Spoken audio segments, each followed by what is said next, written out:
Today we are at Winnie Bay along Copacabana.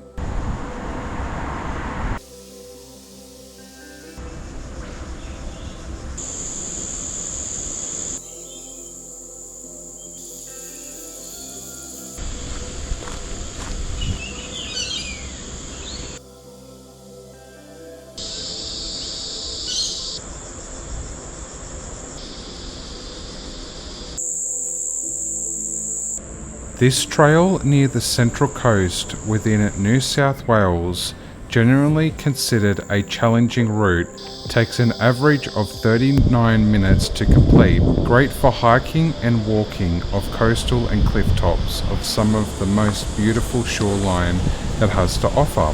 Hosts a reverently simple bushwalk along dirt trail and road that links you back to the starting point of Winnie Bay Lookout.